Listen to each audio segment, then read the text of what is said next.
Hello, I'm Dennis Polis. Welcome to another Open Philosophy video. In this video, we'll be continuing our discussion of knowledge.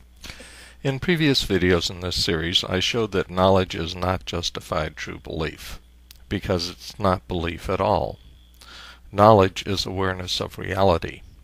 Belief is commitment to a position, whether or not we're aware of its reality.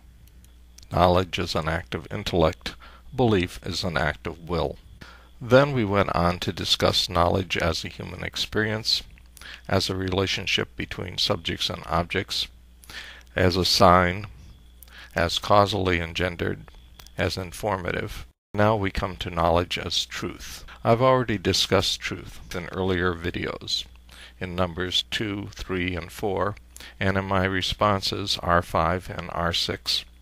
Now we're going to see how the definition of truth which I proposed helps us to integrate the various projections of knowledge.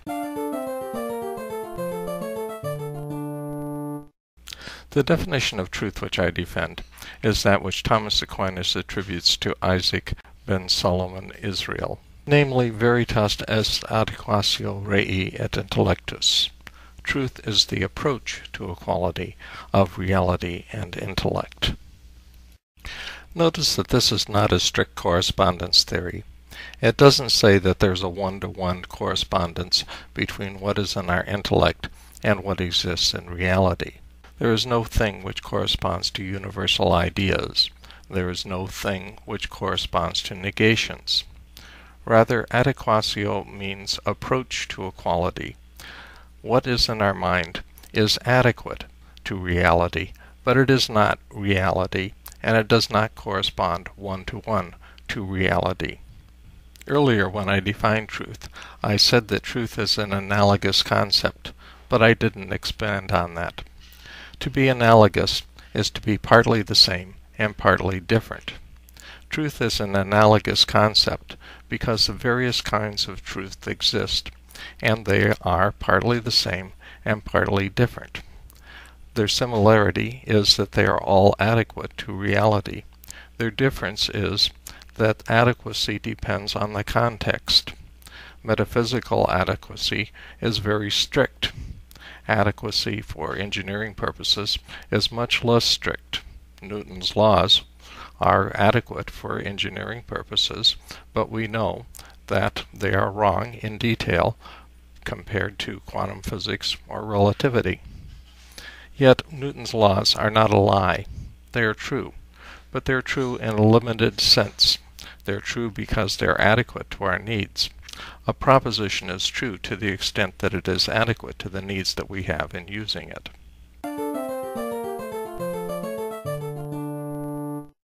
It's often said that truth is a property of propositions and judgments, and not of ideas and words taken in isolation. For example, to say apple or red is neither true nor false, but to say that the apple is red is either true or false. But it seems to me that this leaves out part of the equation. Where is it that the truth in our proposition the apple is red comes from? How do we know it's true? If truth doesn't come to us through the senses, how can we say that the apple is red and think that it is true? Previously, we've seen how objects existentially penetrate us, modifying first our senses and then our brains. And we have seen how the modification of our brains is intelligible, and our awareness of them is able to result in ideas.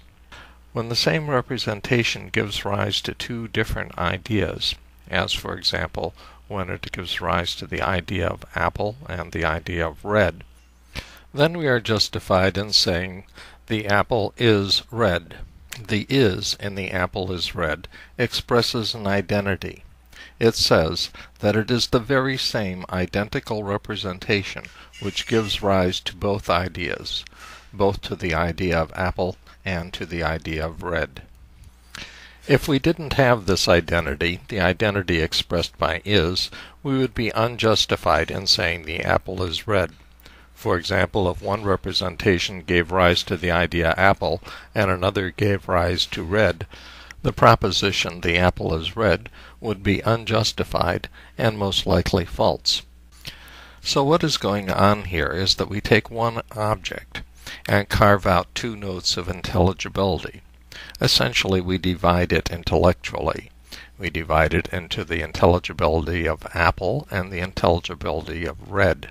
And then we combine these two intelligibilities, noting that they both come from the same source. And that's what justifies "the apple is red" and makes it a true proposition. Truth is the essential perfection of knowledge. Without truth, what we have is merely a guess, a hypothesis, and not knowledge. Only when a proposition is true can it count as knowledge. So now, let's see how the perfection of truth relates to the other projections of knowledge that we've discussed in the previous videos. Knowledge is a human experience.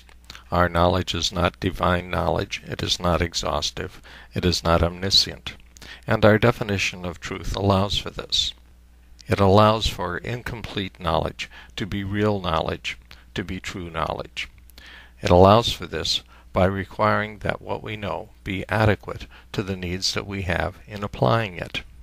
This adequacy is based on its relationship to reality. Note that the relationship hinges on the intellect, on the knowing subject.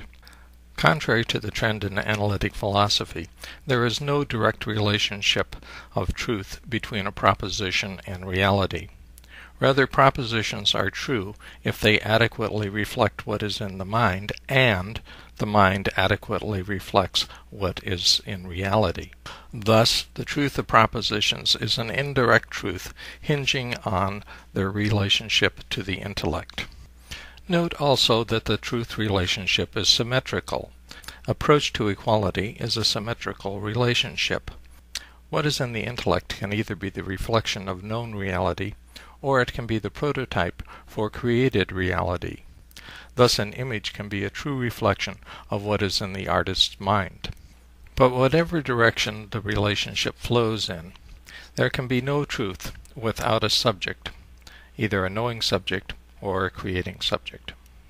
Either what is known signifies reality, or the created reality signifies the artist's vision.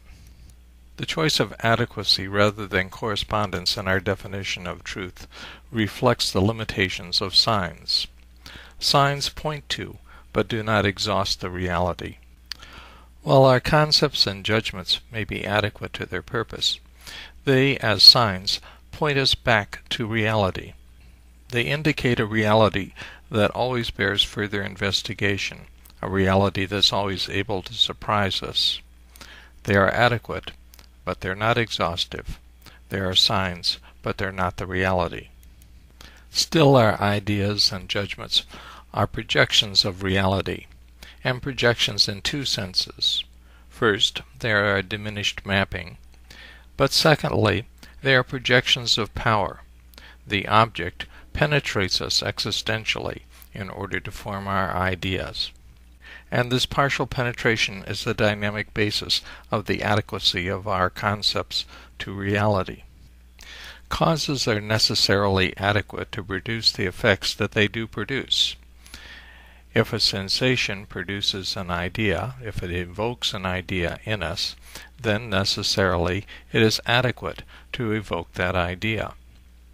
Other things may also evoke the same idea, and we may confuse them, but still, there is adequacy. Reality is adequate to produce our ideas. And that adequacy guarantees that the information in our ideas is adequate to reality. Of course, we can and do make errors. Most of these errors are due to the fact that different sorts of reality can evoke the same ideas. There's not a one-to-one mapping from reality onto our ideas.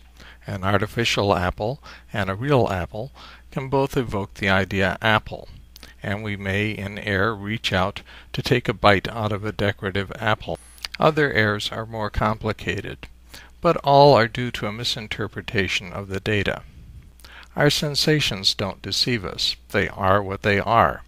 If we see a pink elephant, then there is a cause for seeing a pink elephant. If we think that the pink elephant is the same as an African elephant, we are in error. But if we think that the pink elephant is the symptom of alcohol poisoning, we are very likely correct. So our sensory data is not usually the problem.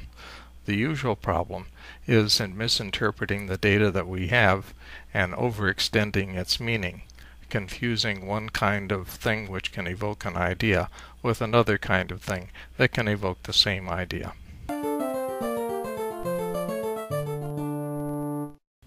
Thank you for watching the series on the projections of knowledge. In the next few videos, I will be looking at other aspects of knowledge: mystical knowledge, certainty, the relationship between knowledge, belief, and faith, scientific beliefs, and so on. I hope to see you again.